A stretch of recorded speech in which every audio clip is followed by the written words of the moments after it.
nk'uko twabibasezeranyije tugiye kubereka bimwe mu bihe byiza Inganji Kids twagiriye muri Kido Talent Show.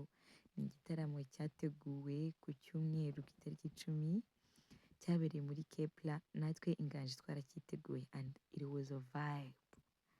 Rero hano twari twahageze turi gufata amafoto, ariko muri video zikurikiraho munaza kubona uko nyine twagiye mu modoka, twageze kuri Kepla, uko twafashe amatike, uko abana bari kubyinira mu ntebe bakagira bagahaguruka bakajya stage.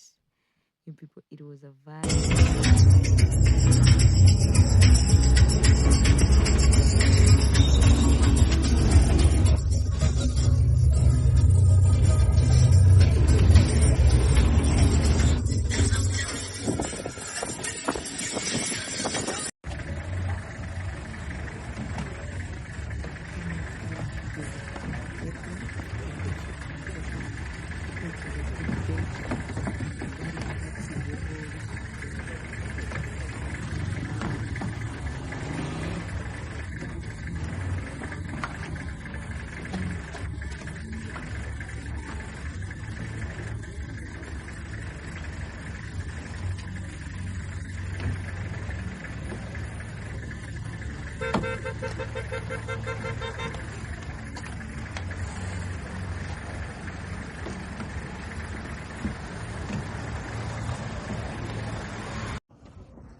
Twaza mwajya Inganji turi kwinjira muri Kepla, mwatubonye we are about 30 kids, nibo bitabiriye Kido Talent Show.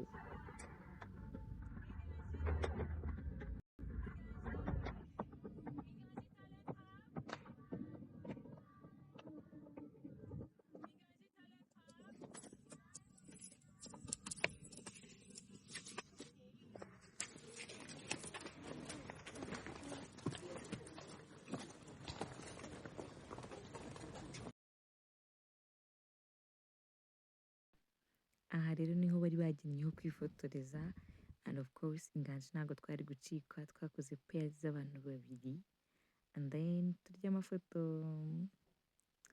And iki gitaramo cyari cyatumiwemo abana b'abastar bamaze kubaka izina. Hari harimo Morious Kids, hari harimo Chelsea Foundation, harimo Shooter, harimo Benny. Mwumve ngo cyari igitaramo twagombaga kwitabira nk'Inganji, dufite natwe indoto zo kugera kure tukagura impano zacu.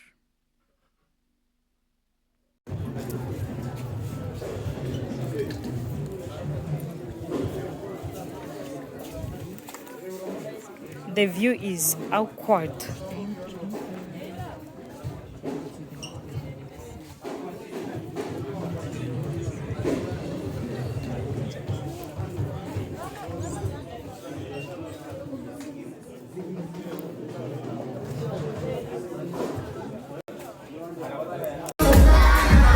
Vamos